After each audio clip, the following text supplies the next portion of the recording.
Gate खोलो जरा।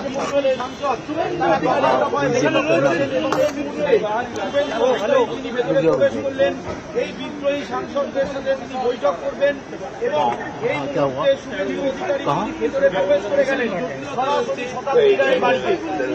কাকলি ঘোষ বক্তৃতাররা তারা বিদ্রোহ ঘোষণা করেছেন তৃণমূলের অঙ্গনে এবং তারপর লোকসভার স্পিকারকে তারা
नहीं, किसी को ऐसा मत बोलिए। मैंने नहीं कहा।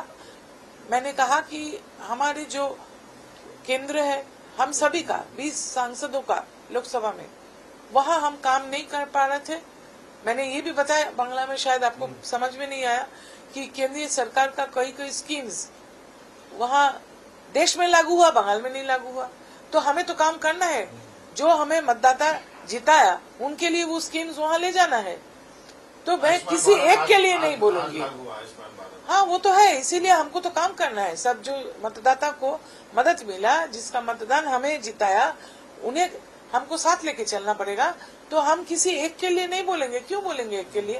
जो काम किया है वो उनका जो केंद्र है उसके लोग सोचेंगे। বলছি 2018 তে কমপ্লেন বলছি এইবার লেগে যাবে সাইডে যান দাদা, আমরা সাইডে যান দাদা, লেগে যাবে সাইডে যান, আস্তে আস্তে লেগে যাবে দাদা, লেগে যাবে। দাদা কি বলবেন? আপনাকে গ্রেফতার করা হয়েছে, পুরোটাই ফলস ফেব্রিকেটেড। কেন তাহলে হঠাৎ করে একজন ব্যবসায়ী অভিযোগ করতে গেল কেন? তিনি নিজেই বিধাননগর নর্থ থানায় 2018 সালে অ্যারেস্ট ছিলেন এবং বিভিন্ন সময় ফ্রড কেসে অ্যারেস্ট হয়েছে।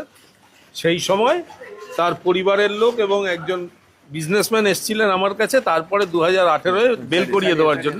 প্রতিহিংসার রাজনীতি চলছে নিশ্চয়ই, নিশ্চয়ই। আপনি তো একসময় বিজেপিতে ছিলেন, এটা একসময় বিজেপি জয়েন করে আস্তে আস্তে ওই দিকে ওই দিকে তো একসময় বিজেপি জয়েন। দাদা গ্রেফতার করা হলো, কি বলবেন সভ্যদা? পুরোপুরি ফলস। দাদা বলুন কেন সভ্যদা কেন 2018 সালে কাকে থ্রেট করেছি বলেছে। 1 কোটি টাকা তোলাবাজির অভিযোগ বলছে। অভিযোগ তো যে কেউ করতে পারে, 1 কোটি কেন 100 কোটিও বলতে পারে। সে 1 টাকাও দিয়েছে যদি প্রমাণ করাতে পারে, আমাকে ফাঁসি।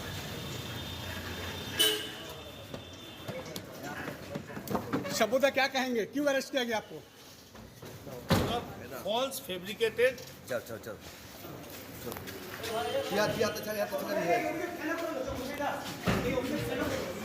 বানানো হয়েছে। এটা অভিযোগ সার্বত্র আছে অভিযোগের। দেখুন, জাহাঙ্গীর খানের বিরুদ্ধে একটা কেস নয়, একাধিক কেস আছে এবং প্রচুর কেস রয়েছে। 14 দিনে পিসি চাওয়া হয়েছে এবং একের পর এক কেস ট্র্যাক হবে।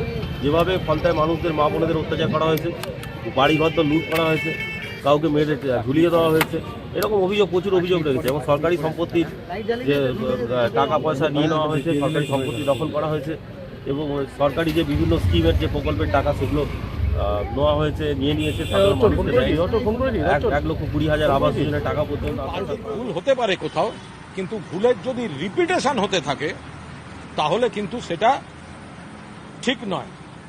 ভুল এক জিনিস, ভুল লোক বাছা এক জিনিস, কিন্তু ভুলের রিপিটেশন যদি হতে থাকে তাহলে এই ধরনের পরিণতি হবে। মমতা বন্দ্যোপাধ্যায়কে কারা বোঝাচ্ছেন, কারা কি বোঝাচ্ছেন, কি ফিডব্যাক দিচ্ছেন? সুখেন্দু শেখর রায় কাল পদত্যাগ করছে রাজ্যসভাতে। উনি কিছু অভিযোগ করেছেন, সে অভিযোগের সত্যতা কতটা কি আছে সেটা নিয়ে আমাদের প্রশ্ন থাকতে পারে, কিন্তু উনি যে পদত্যাগ করেছেন সেটাকে আমরা মনে করি যে উনি ভালো কাজ করেছেন এবং ওনার এথিক্স এবং পলিটিক্যাল মোরালিটিকে উনি সেট করেছেন।